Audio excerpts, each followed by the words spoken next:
Okay, good evening, folks.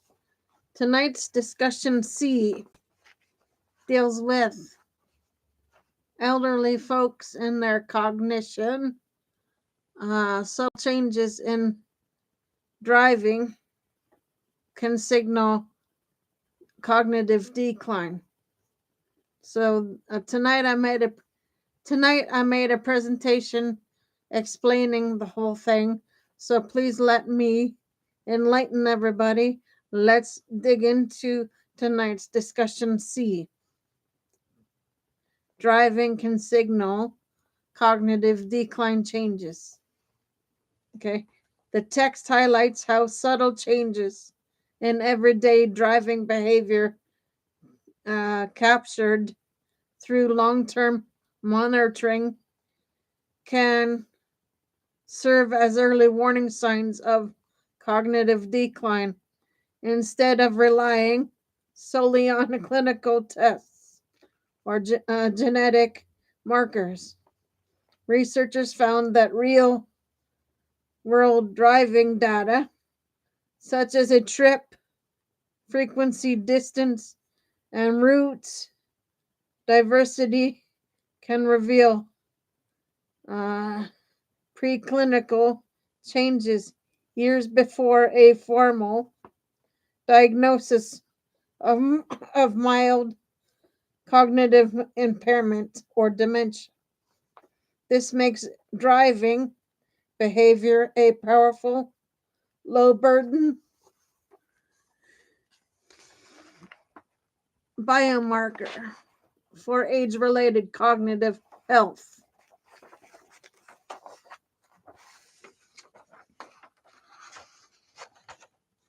What erratic driving means in this context, not just reckless maneuvers. The term doesn't only refer to dangerous swerving or speeding, it encompasses gradual, often unnoticed shifts, such as avoiding night driving due to discomfort or confusion, sticking to familiar routes, and reducing exploration.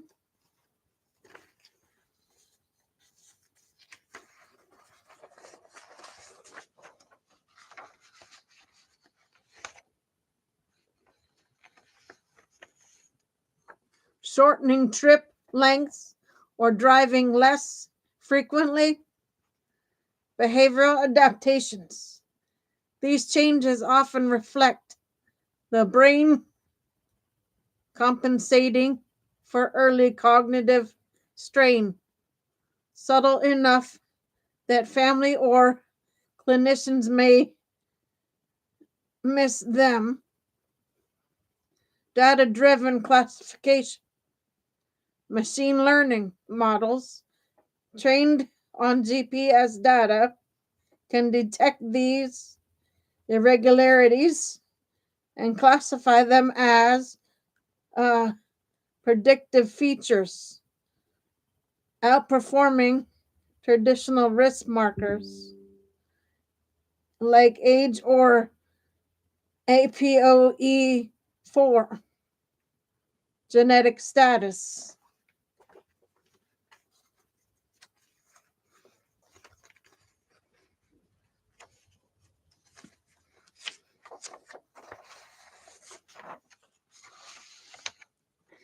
Study design and why it's compelling. Longitudinal monitoring. Participants driving was tracked continuously over several years, creating a rich data set for real world behavior. This long horizon allowed researchers to link early driving changes to later cognitive outcomes. Predictive accuracy. Models using driving data achieved up to 87% accuracy in predicting cognitive impairment, surpassing signal factor predictors and even enhancing the signal beyond standard cognitive test scores.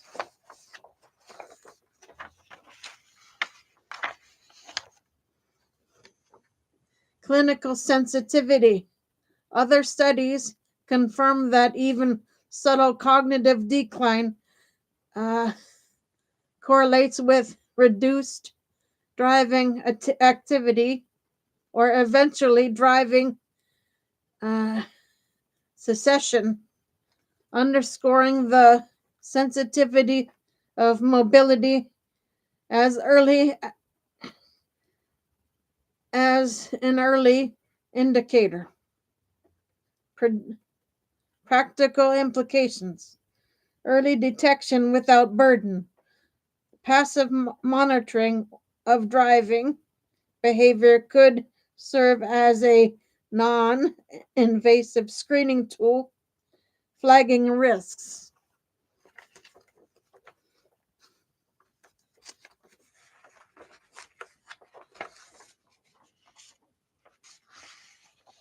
Years before clinical symptoms become obvious. Intervention opportunities. Early signals can prompt supportive measures, vision checks, medication reviews, or refresher driving courses, helping older adults maintain independence and safety. Shared decision making. Families and clinicians can use driving data to guide conversations about readiness, mobility, planning, and transitions, ensuring autonomy while prioritizing safety.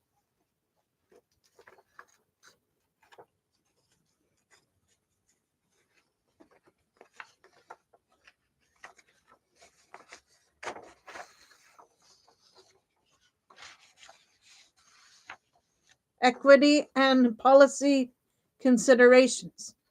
Because driving data comes from everyday life, it reduces reliance on clinic visits and can be integrated into community-based programs.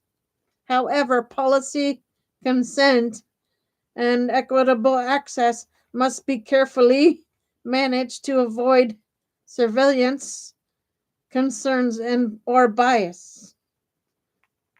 Bottom line, erratic or changing driving patterns, especially reductions in night driving, trip frequency, distance, and routes diversity are not random quirks, but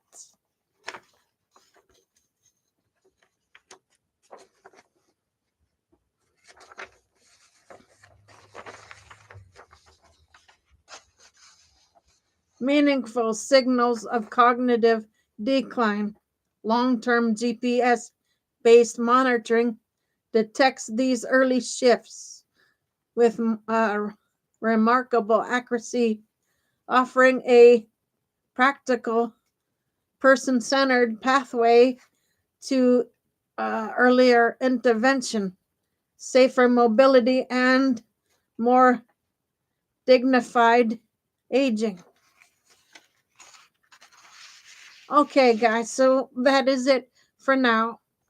Might jump back on later and do a D, but for now, Gator Wellness, take care, folks.